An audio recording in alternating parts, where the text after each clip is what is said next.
Hey guys, good morning. Welcome back to our channel, The Eton Squad. My name is Addie. So for today's video, pag-usapan natin, kailangan ba talaga ng visa ng mga former Filipino kung sila ay babiyahe patungong Pilipinas? Ang dami talaga nagtatanong ito.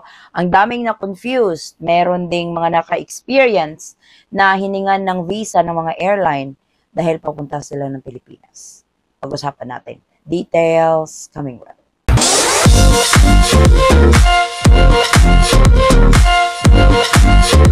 Kung regular kayo sa channel ko, ang dami na nating na-upload na video about former Filipinos na hininga ng visa during check-in sa pagkuha ng kanilang mga boarding pass, lalong-lalo na kung yung stay nila sa Pilipinas ay more than 30 days.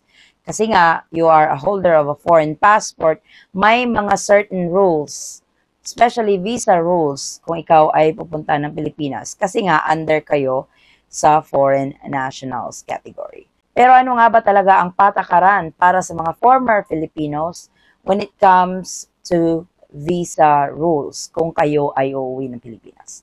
Kailangan ba talaga ng visa ng mga former Filipinos kapag babiyahe papuntang Pilipinas? Ang sagot po dyan is yes and no. Alam ko madaming mako-confuse. Meron naman din yung magre-react agad na ano yung sinasabi mo, mali-mali naman yung mga information mo. Let me explain. Doon tayo sa no. Sa no muna. No, a former Filipino doesn't need to apply for a visa beforehand kung magta-travel papuntang Pilipinas. Kung ikaw ay manggagaling sa visa-free country under Executive 408. And for your reference, ito yung mga countries under Executive Order 408.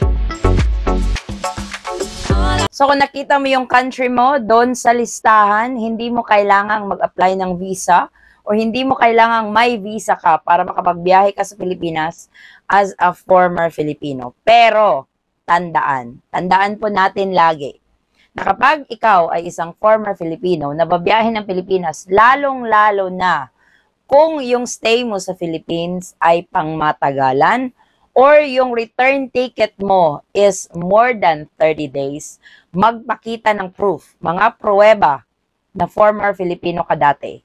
Unang-una is yung dati mong Philippine passport. Kung meron pa yun, kung hindi mo nawala or hindi kinuha ng Philippine Consulate, yun pwede yung maging proof. Kung wala naman yun, pwede yung Philippine birth certificate mo.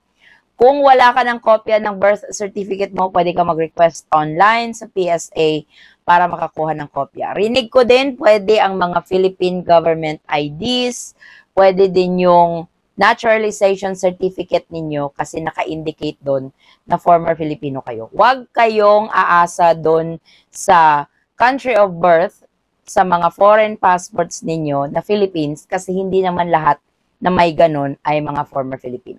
Mas maigi talaga yung ready ka kabayan kasi sa mga airline, kapag kumukuha kayo ng boarding pass, pagka-swipe nila yan or pagka-scan ng mga pasaporte ninyo, as a foreign passport, may mga rules. Dapat yung foreign passport mo is valid 6 months or more. Tapos, in particular countries na pupuntahan mo, specifically sa Philippines, nagre-require, nagno-notify agad yung mga monitor ng mga airlines na, uy, yung return ticket niya is more than 30 days or yung tagal niya sa Philippines ay more than 30 days. Kaya mag-a-appear agad yan sa mga monitor nila yung travel requirements going to the Philippines. Kung pansin ninyo, hinihingan kayo ng meron ba kayong visa or meron ba kayong Philippine passport, meron ba kayong birth certificate or anything that you can prove na former Filipino ka.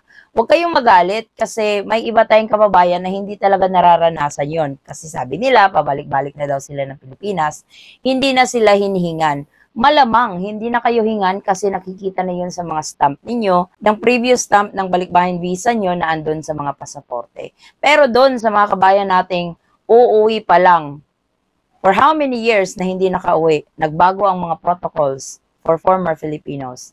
Ito yung mga ihahanda nyo. Kung duda kayo, i-check ninyo ang inyong mga Philippine consulates sa area ninyo or sa country ninyo, andyan yan, yung balikbayan program. Nakalagay po yan sa kanilang mga website kung ano yung mga dapat ninyong gawin at ano yung sasabihin nyo sa immigration officer upon arrival into the Philippines during your immigration process. Ngayon, doon sa yes na answer natin, kung yung former Filipino ba ay kailangan ng visa kapag babiyahe papuntang Pilipinas. Yes, doon sa mga former Filipino na nag-naturalize sa mga bansa na required ang visa. Ito yung mga visa-required countries. I think nasa mga 37 or 39 sila. For example, nakapag-asawa ka ng Indian national. Doon ka na nakatira sa India. Naging citizen ka na doon sa India. Unfortunately, as a former Filipino from India, kailangan mong mag-apply ng visa. Kasi ang India is a visa-required country to the Philippines. Kahit pa former Filipino ka. Pero, yung susundin na kasi yung current passport mo. And your current passport is from India. Kaya, wala kang magagawa. Kailangan mo talaga ng visa beforehand. So, sana hindi tayo malito doon. Kaya, kailangan talagang alamin kung ikaw ba ay manggagaling sa visa-free country or manggagaling ka sa visa-required country. Kasi baka pagdating mo talaga sa airport, hahanapan ka ng visa. Kasi nga, manggagaling ka sa visa-required country, wala kang mapakita, hindi ka makakabiyahe. And for your reference, ito yung mga visa-required countries to the Philippines.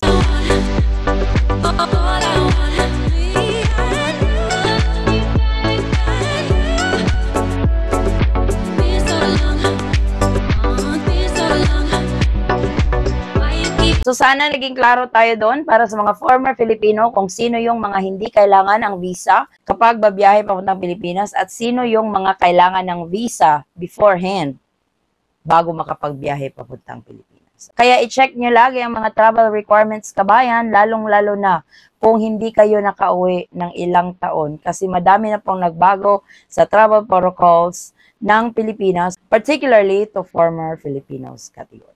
So, ito po ang ating latest travel update. Maraming salamat po sa inyong patuloy na pagsubaybay, tiwala at suporta sa aming channel, The Eton Squad. Kung kayo man po ay may mga katanungan, maaari lang pong mag-comment sa videong ito at sasagutin po natin yan sa abot ng ating makakaya. Muli kabayan, ako'y nagpapasalamat at naway ang inyong biyahe papuntang Pilipinas man or paalis ay maging smooth, hassle-free at stress-free. Magkita-kita po tayo sa ating susunod na travel update. Stay safe, stay healthy, and God bless everyone.